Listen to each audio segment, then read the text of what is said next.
it's my pleasure to invite the Dean of the School of Theology and Ministry, Father Mark Massa of the Society of Jesus, forward to introduce our speaker.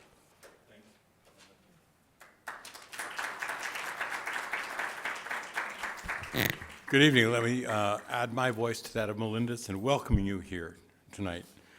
Dr. Tilley is the Avery Cardinal Dulles Professor of Theology at Fordham University, where he also serves as chair of the theology department and was quite happily my boss for a number of years down there.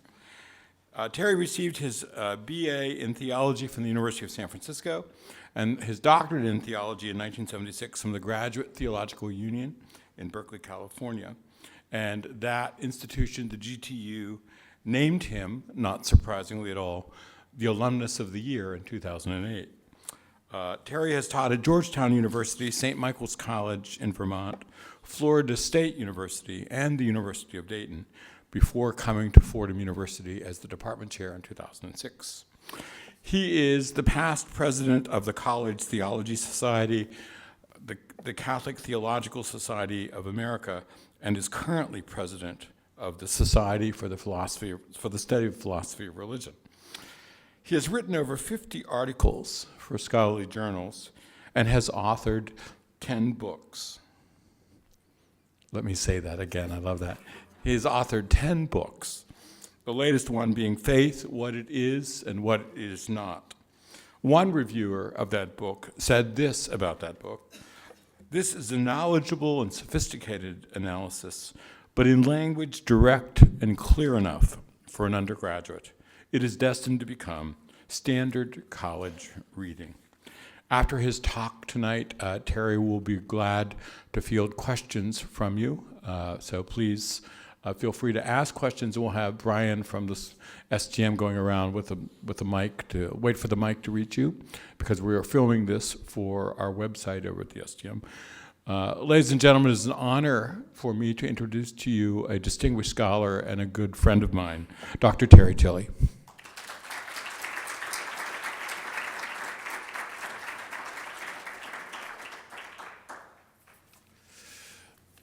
Mark's boss? Well, I guess. Good evening and welcome. The presentation I want to give this evening is, unlike Gaul, alas, divided into 4 parts. First, I want to talk about faith as a relationship based on one of those texts that Mark mentioned. Second, I want to talk about the practices of discipleship, part 1, which really will take us to the Word, and part 2, which will take us to the world, which is the theme of this year's lectures, the Word and the World, and then finally some implications. Now, you'll be able to tell the transitions because the headers change on each of those sections. So you got to keep your eyes open, all right? All right. What is faith?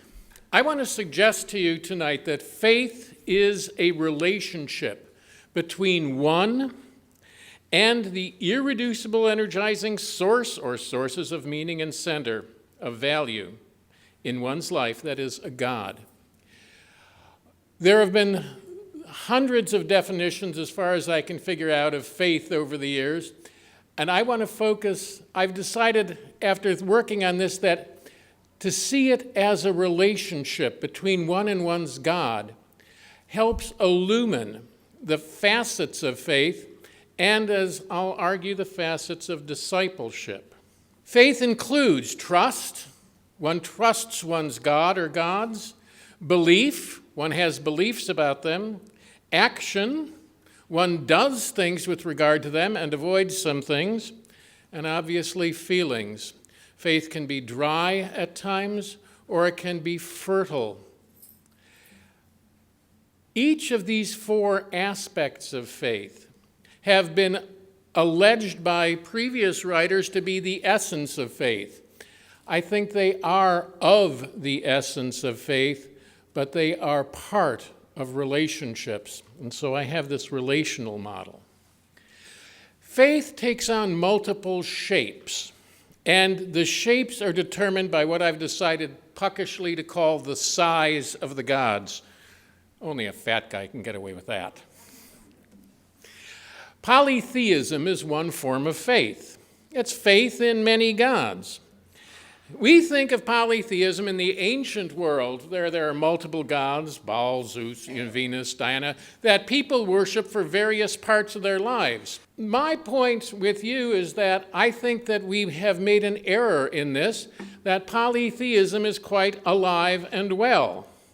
That in point of fact, many of us worship each of these gods kind of sequentially. Money, success, power, love. If you always love the one you're with, you're always with the one you love. If you have faith in the one you're with, you always have your gods with you. Some of us are so dedicated to parts of our lives that we worship success, whether that's financial or we worship power. To most of you, I can make this analogy. I can't make this one anymore for my undergraduate students. What destroyed Richard M. Nixon? He worshiped a god of power, and power was his god. He didn't worship money. He did have something to do with success, and he certainly loved Pat. But power. Now, polytheism is not pluralism. Pluralism, the multiplicity of religious traditions in a culture, is something that I'm not dealing with here tonight. But I think the great polytheist was Don Vito Corleone as portrayed in The Godfather. There is a polytheist who was devoted to family, who said all business is personal, was devoted to business, and also was, according to Mario Puzo, a practicing Catholic. Polytheists compartmentalize their lives. They have faith in the one they're with, and so their God is always with them, but it changes from time to time. Editorial comment, polytheism is in matters of faith as promiscuity is in matters of sex. A technical term that comes out of the literature is henotheism. This is faith in one God among many. In point of fact, many scholars think that early Jewish traditions preserved in the Bible were henotheistic. And this one is just a picture of Moses battling with the priests in Egypt. Which God is going to strike down the other's snake or serpent? Who's going to win the battle of the gods? My God, your God. Polytheists have tribal gods, typically. I am the Lord thy God, thou shalt not have strange gods before me, is a henotheistic view. There's different gods for different groups. In this sense, you've got a notion that gods are in competition with each other. Now, most of us think that Israelite monotheism superseded the henotheism of ancient Israel. And what we see in the Hebrew Bible, the Old Testament, is the emergence of serious monotheism. I'm not so sure that henotheism, however, is gone. The Third Reich could easily be seen as henotheistic, worshiping the god of blood and soil. There are many Americans who are equally henotheistic. My country, right or wrong, but my country. Christians who will not obey military orders because their real allegiance, their real trust, their real faith is not in the God of Jesus Christ, but in the God of America. In our Pledge of Allegiance, as modified by Dwight Eisenhower, I pledge allegiance, one nation under God, indivisible with liberty and justice for all. Our Pledge of Allegiance is open to being monotheistic, especially since 1954. However, the question becomes for Americans, under God or as a God? Is it the case that this sacred symbol of the flag is more sacred than any other? And for some of us it is. Do I want to say the flag is not a symbol? No, I don't. I want to say, where does it stand in the hierarchy? Under God or as a God? Liberty and justice for all, or liberty and justice for some? People who are henotheists say, yes, God is on our side. God is on our tribe's side. And the rest of you, watch out. The third shape of faith that I would argue is what I would call universalism. And there are various forms of universalisms. In contrast to henotheism or polytheism, this is worship of one God, but one God beyond the many, as Richard Niebuhr put it. I think there's three versions that are easy to highlight: monism, monotheism, and naturalism. Monism, usually associated with religions of the East, suggests that all is God and all that is divine in some way or other. There is nothing that is not of value.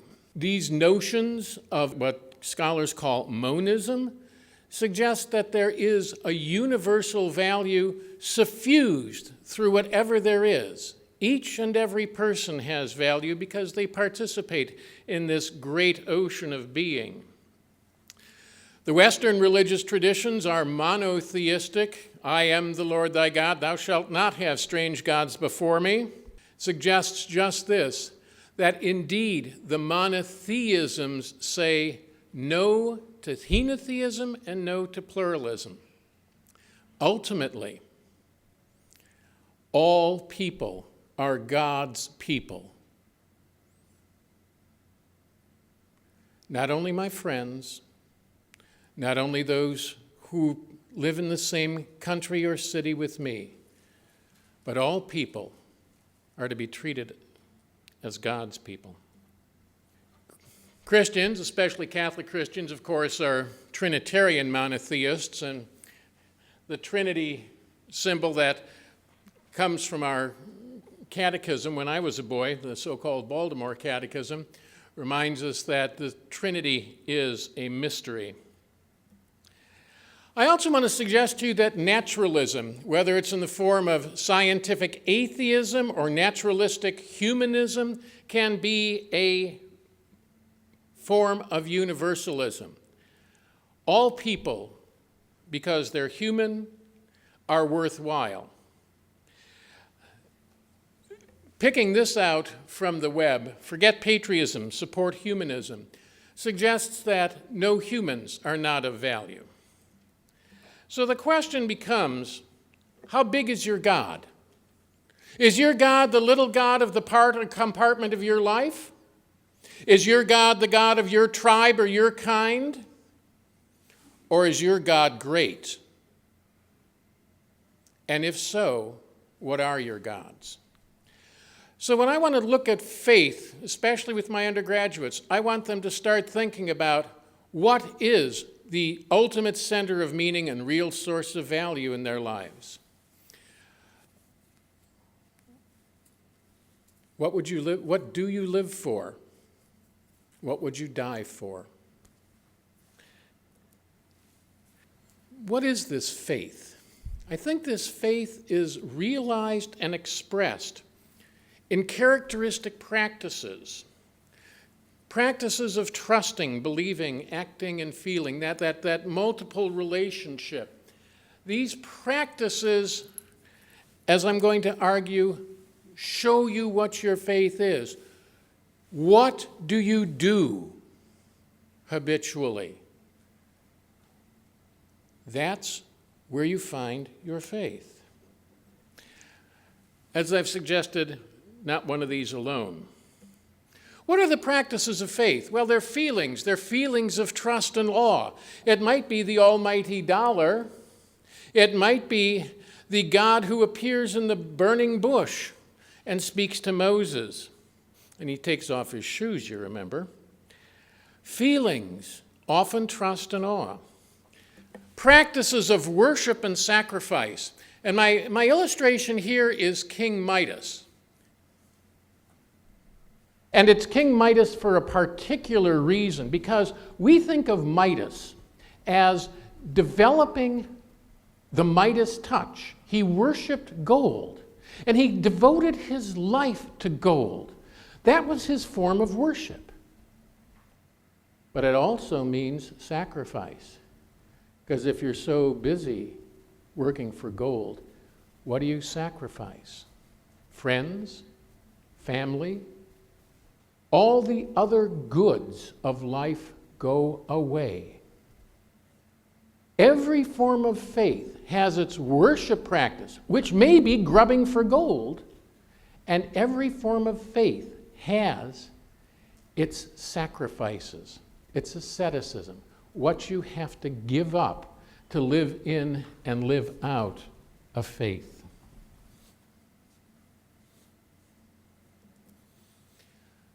Our faith is displayed in the actions that we perform with and for others.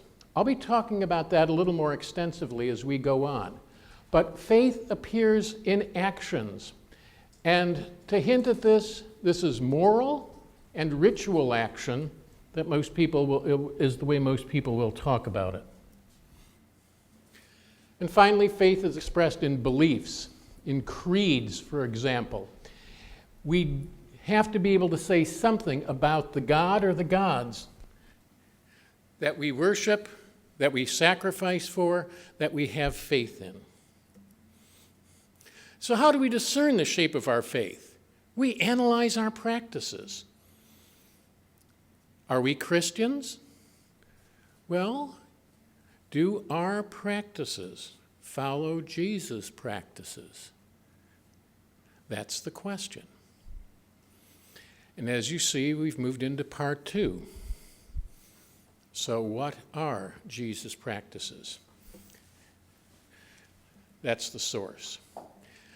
The claim that I made in that book is that Jesus' practices are the practices of reconciliation, the practices of healing what has been sundered.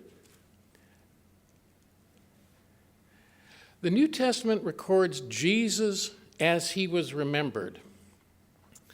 And remembering is done in practice. We remember what we practice. The story is told that by a Jesuit, probably of another province, not this province, probably of another province, was asked, do you know Greek yet? And the Jesuit responded, well, no, I haven't taught it yet. We learn what we do. How much have I learned since I left graduate school because I've had to teach? Ask any faculty member here, and that faculty member will say, you wouldn't believe how much I've learned. It's amazing how much you have to learn when you have to teach and learn new things.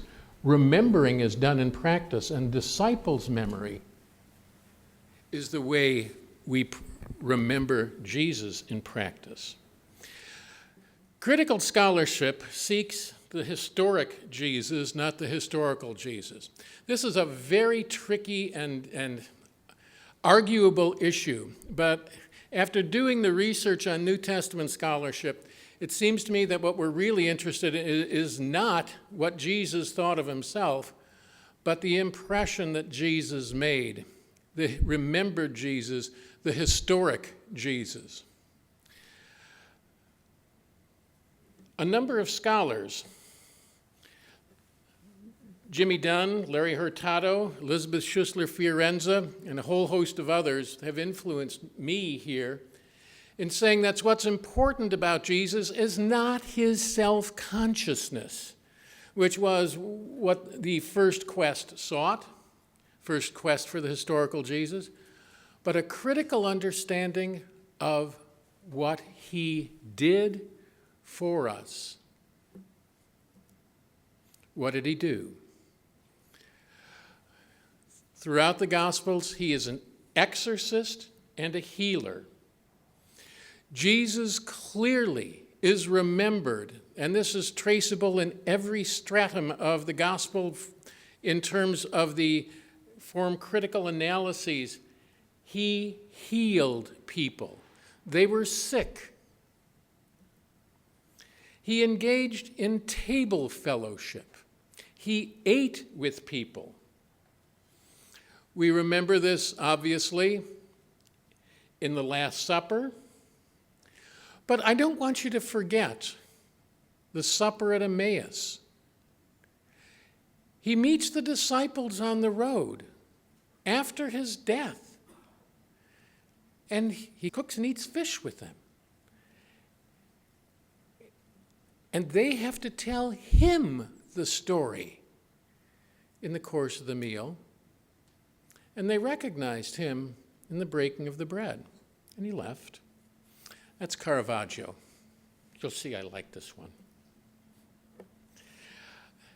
The wedding feast at Cana. Or is this the feast where Jesus is eating with sinners? I found two attributions as I searched the web for this, and I do not know whether this is the wedding feast at Cana or Jesus eating with whores and sinners and tax collectors. Boy, how about that? Tax collectors and whores together. Okay, that suggests something, doesn't it? Nonetheless, go on from here. Table fellowship is table fellowship that is broad, with the outcast, with people even the good people wouldn't eat with. And he forgave people their sins. This is a modern version of the woman caught in adultery. She gets drassed, as it says, before the lawmen. Whoever hasn't sinned can throw a stone. Come on, sweetie, you get up. Jesus forgives sins. This is so outrageous that he empowers St. Peter to forgive sins and his disciples. He even has done it so outrageously that he has to prove he has the power to give sins. Well, they drop him in, and eventually this guy gets up and walks. Sin is what separates us. Forgiveness is the road to reconciliation among us. And Jesus taught. Lord knows he taught. This is a Van Gogh, and this is the Good Samaritan.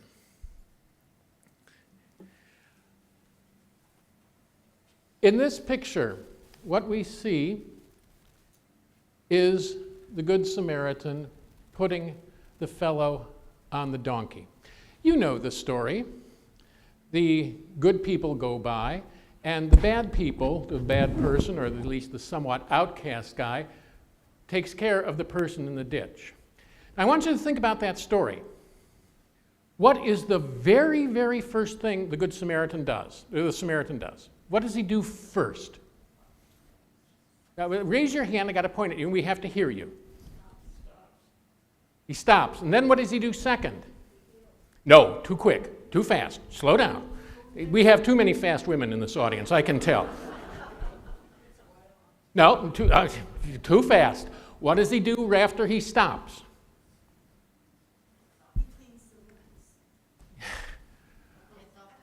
You quit, huh? Nope, he's not on the donkey.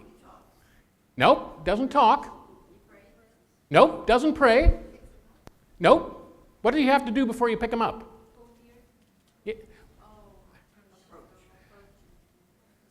You're still going too fast for me. What's the second thing he does? Close. He sees the man in the ditch. Okay? What's the next thing he does? Fast. So fast. Pardon me? Nope, right now we just got him seeing him. What happens next?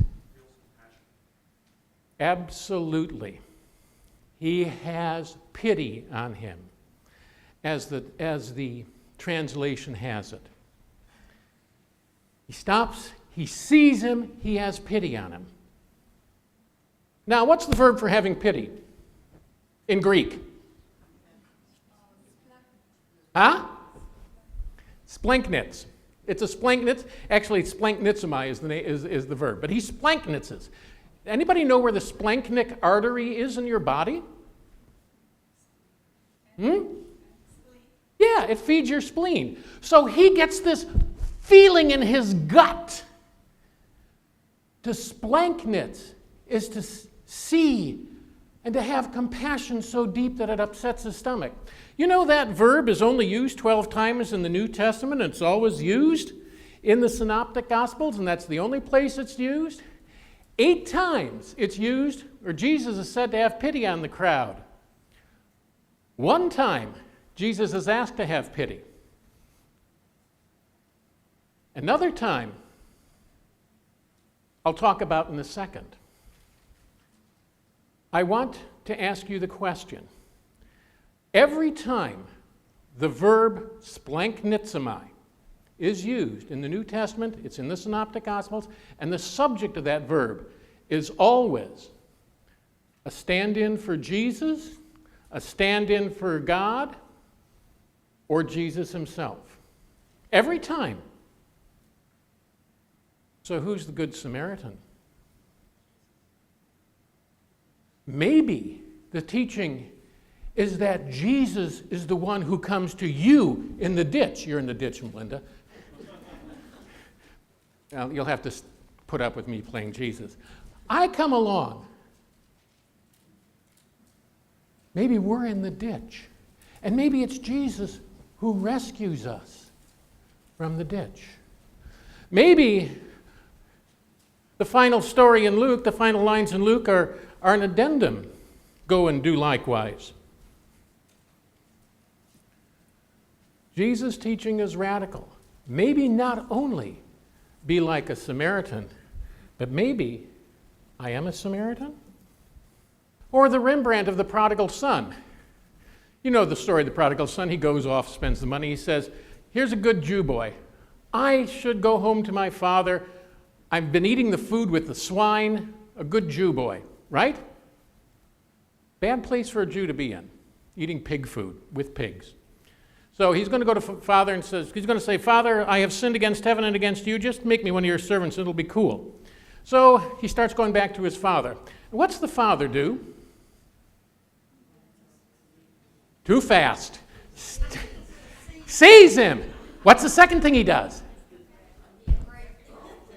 He has pity on him. And what's the third thing he does? Too fast. He gets up off his patriarchal ass and runs to him.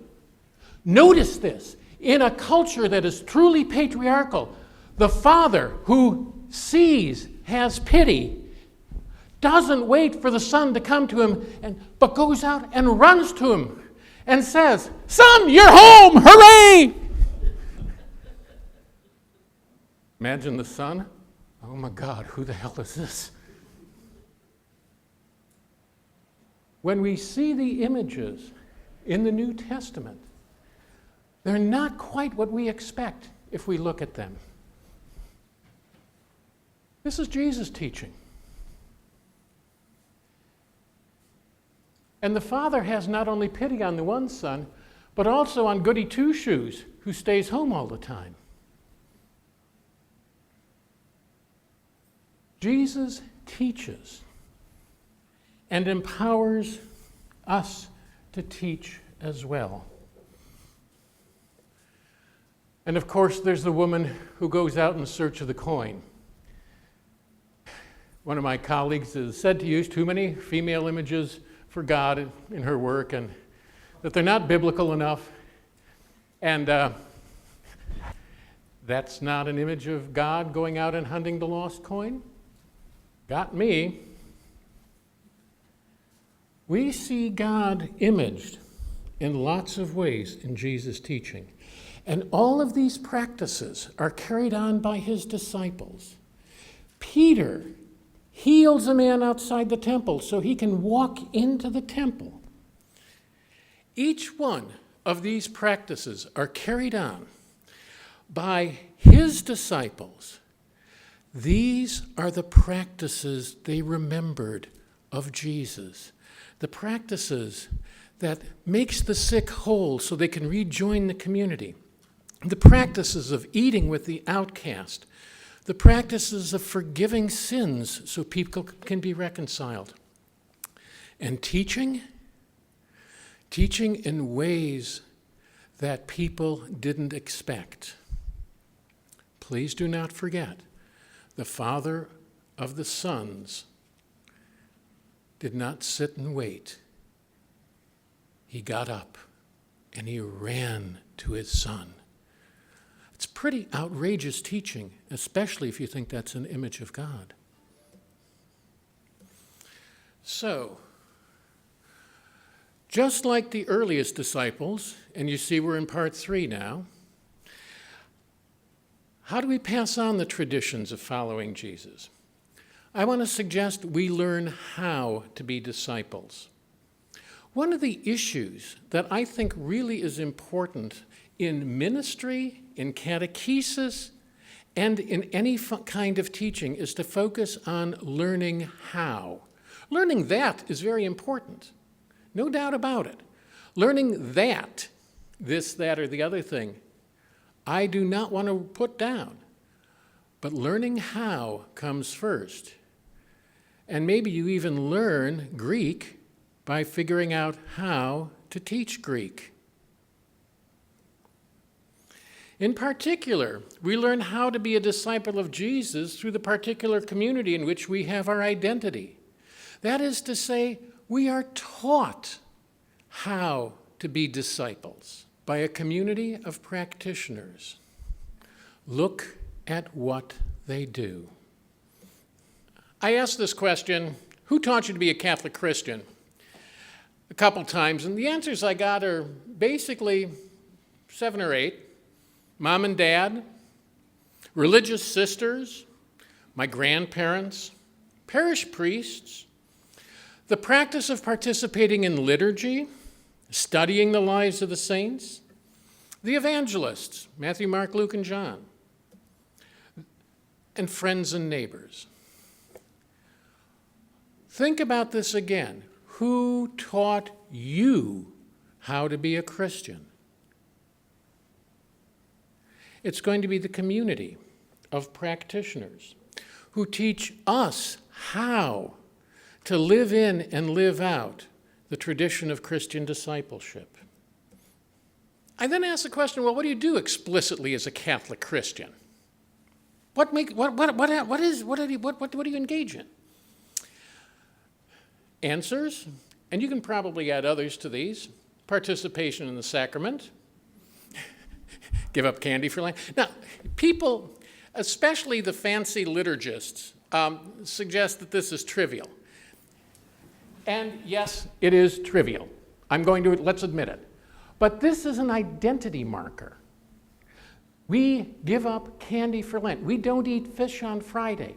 And when I was at Florida State, you know, the one day of the year that was the chapel, the Catholic chapel, was absolutely overflowing with students was Ash Wednesday. They came for the identity marker. Now, sometimes identity markers are shallow, like giving up candy for Lent, but they are reminders that, yes, this is part of our identity. Sometimes they're very deep. You heard announced earlier Nancy Pineda Madrid's lecture next month. I just finished reading the book. Title, Nancy, again, something. Suffering and Salvation in Ciudad Juarez. Yes, Suffering and Salvation in Ciudad Juarez. the practices of people there form, especially the women, form identity markers. They're quite remarkable. There's nothing wrong with identity markers, but they're not the whole thing.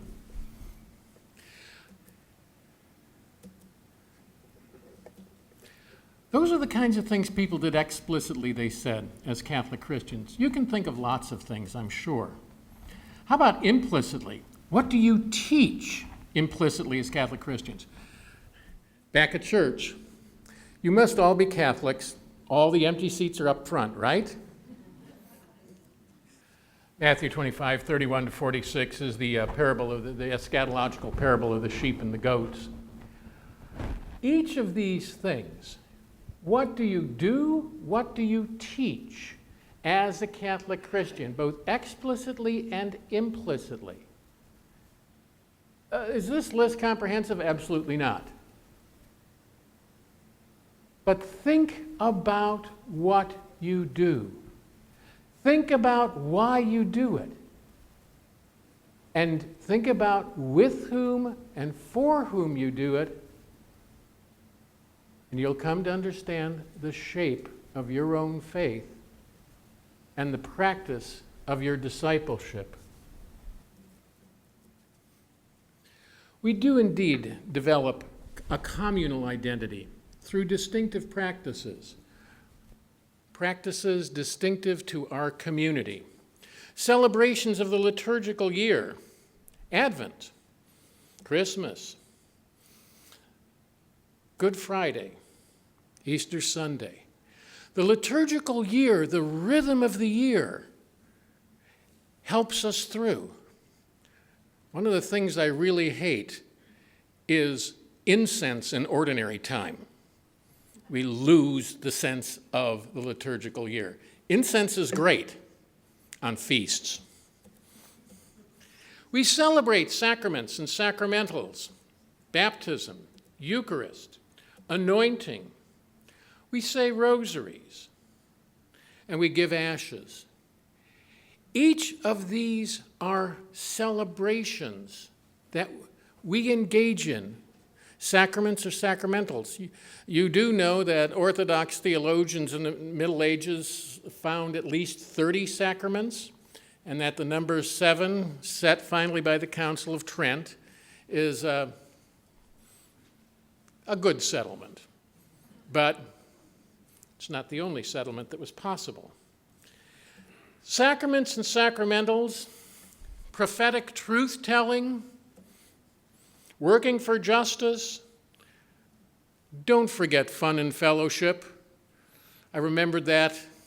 I was happy I had this in here when I saw Dean Massa passing out the food earlier on. I hope you got some. And caring for the community.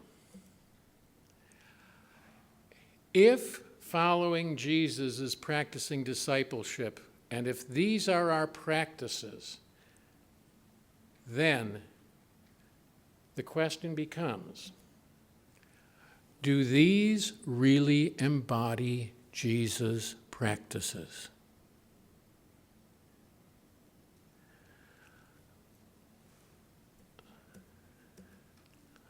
I want to toggle a bit here. This is the sort of thing we do as Catholic Christians. This is good. The question is, how do we do it?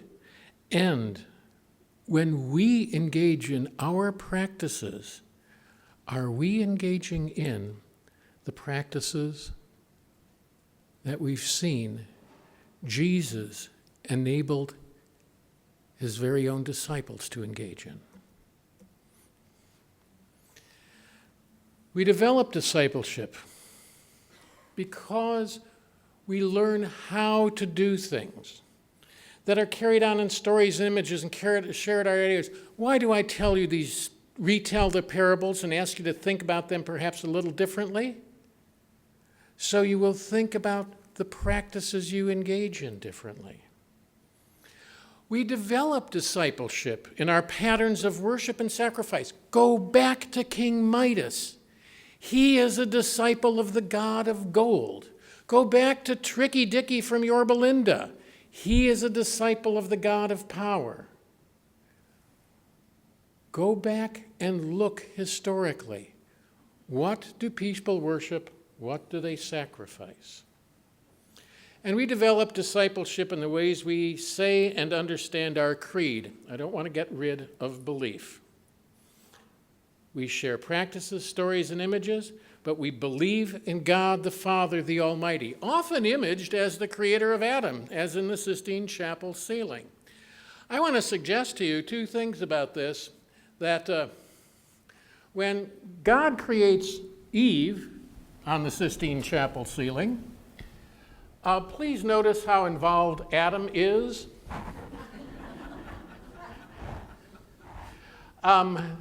Eve is as much God's creation, if not more so, than Adam. It's just that rather than coming out of the dust, came out of the rib, traditionally speaking. Yeah, Adam's really with it there. And remember that Eve was created as Adam's goel, as his helper. But in the biblical text we find helpers. Even God is a helper. But is this the only image we should have of creation? An image of the Big Bang. We need, again, to think of God as a creator of a universe 13.7 billion years old. How? We can debate that another time. But to believe in God, the Father, the Almighty, the creator of heaven and earth, is to believe in the creator of everything. We believe in Jesus Christ, the Annunciation. He's baptized in the Jordan. Again, no doubt that this happened. He taught. I've talked about his teaching a bit. There's much more that could be said, obviously. But to believe in Jesus Christ is to recognize that, and that he spoke out against what seems to be injustice in the cleansing of the temples. And they killed him for it. He was executed. And God raised him. To believe in Jesus Christ is to believe in what he did and what was done to him, including what he taught. We believe in the Holy Spirit, who is the presence of God, present at Pentecost, present in the church, even in that part of the church for some of us who are not so happy with the central administrative authorities. And especially there for some of us who are very happy with the central administrative authorities. Again, do we understand our creed in terms of Jesus' practice? How does Jesus practice? And what we think about his practices help us to think about how we say our creed and what we mean by it. Finally, so some implications. I've suggested that we become disciples as we develop our identity in community. We develop our identity in community by developing practices that we carry in stories and images, and these carry our shared ideas. That there is a strong linkage between our practices, our stories and images, and beliefs. These are all interlinked with each other. Parents teach the children, and the children teach the parents, and we still change roles frequently. Teachers are always learners, and learners are always teachers. Cardinal Wuerl has written a letter called Bishops as Teachers. Someday I hope he'll write a letter called Bishops as Learners, because we learn as well as we teach. Lord knows I learn. And we believe in the communion of the saints. These are the people who teach us how to be Christian. Who's that? Francis of Assisi. Very good. And this? And that? Louder? Ignatius Loyola. Very, very good. Martin de Porres.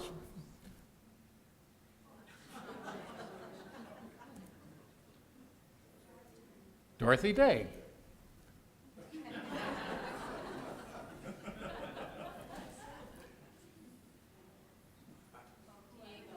Juan Diego. Maybe a fiction, but he's a saint. Oscar Romero, very good. Kateri Tekakwitha. Did you know that the Buddha is a Catholic saint? Yep. Look in the old butlers, and you'll find that Jehoshaphat is a Catholic saint. And Jehoshaphat was put on the roster of the saints by an Eastern European bishop in the 10th century. He heard a story of the compassionate Buddha and said, what a hell of a Christian this guy is, and put him in the saints, list of the saints, Saint Jehoshaphat. The Buddha is a Catholic saint, or was, like Philomena, you know, and Christopher. Oh, somebody fiddled with this. He doesn't belong there.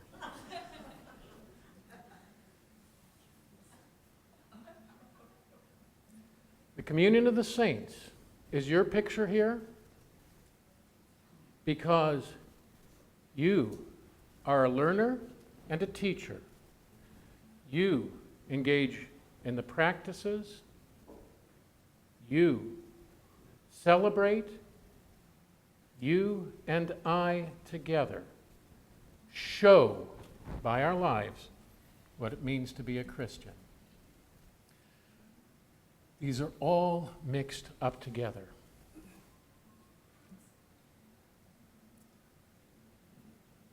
We even sing about this, and that's where I want to conclude, and I ask you to join me.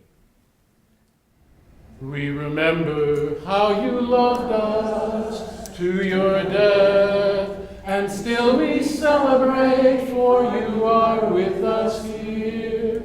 And we believe that we will see you when you come in your glory, Lord. We remember, we celebrate, we believe. The celebration of worship, the celebration of sacrifice, the celebration of what we do to, with, and for each other. These are the expressions of our faith. These are what we remember. These are how we remember Jesus, and this is how we believe, especially on the road to Emmaus, my favorite place. Thank you.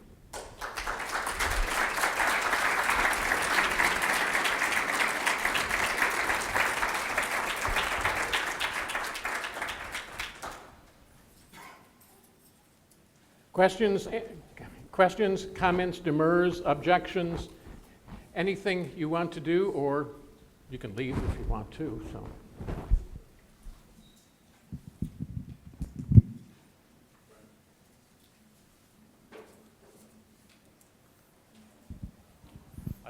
I like the emphasis on practice.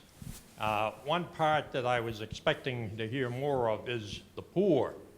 I'm interested in liberation theology, but I've tried to apply that idea of how we treat the poor is rather essential to much of our faith. And applying it to Catholic education, it seems like we're not doing too well. We're serving more the rich, the middle class and poor.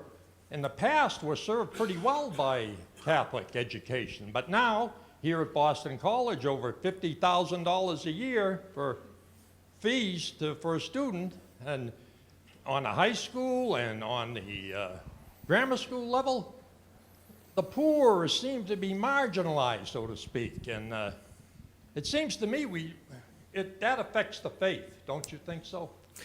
I certainly agree, because when there is such incredible social stratification represented now in New York by the 1% and the 99%, reconciliation is very difficult. And so I want to put this in the context of reconciliation. I think you're entirely correct.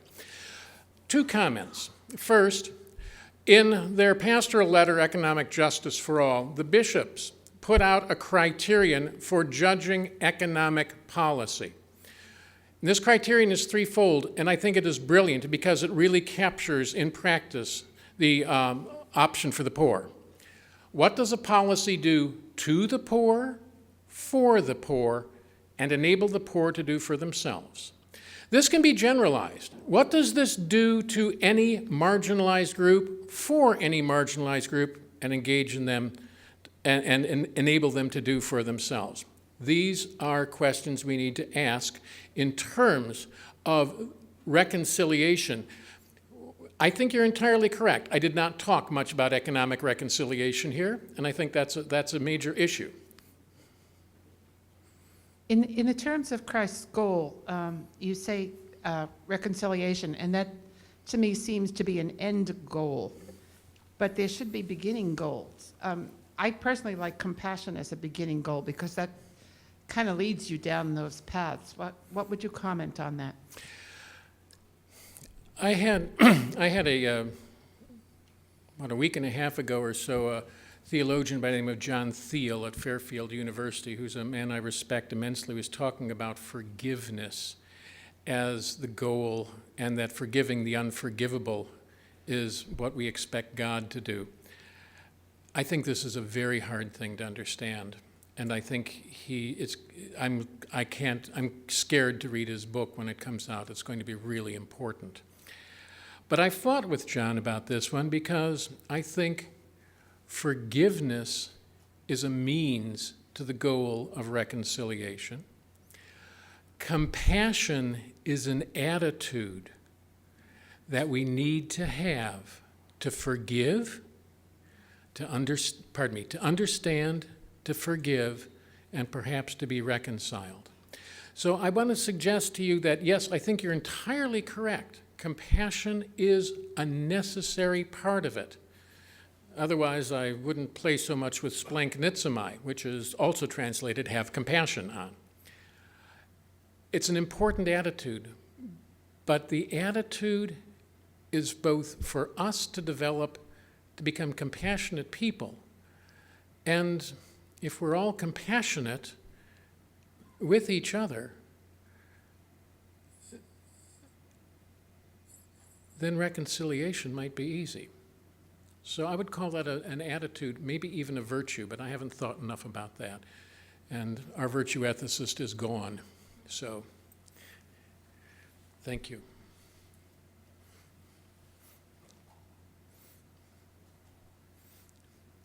Just on observation, one of the things is that many people are involved in what we call practical Christianity, in a social way of acting. But for many people, it seems to me that it's become decentered from Jesus. How do you re-engage the practical Christianity with the person of Jesus?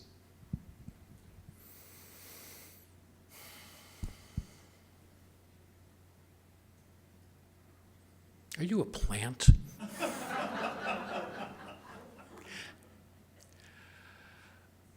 I don't know how to answer that question. It's a very, very tough and good question. There are times when I think that the point is not so much to be directly related to the church, but to do reconciling work. And there are times when I think that that doesn't work. If it were up to me, and again, I don't know how to do this, what I would want to do is that when the person who is working practically for the good of all gets tired and depressed, to remind them that there is grace, and that in the end, what you do helps bring about the reign of God. That reign inaugurated with Jesus. I don't know how to do it. It just may call for very ad hoc responses. It may call for relationships. It may call for patience. It may call for solidarity. It seems to me it probably calls for all those things. But I don't know how to do that in a general way, maybe only in particular ones. Because we're different, and we have different calls. And you go back to 1 Corinthians 12. And maybe some of us for a while have to be outsiders. And maybe, as Hebrews says, that we might even find, when we're outside the camp, we might find Jesus even out there. But I think we have to help people to see. And how do we do that? I don't know in general. That's a real hard one. And maybe about one of the more important questions that's ever been asked in terms of this kind of presentation. He's got to be a plant. Thank you.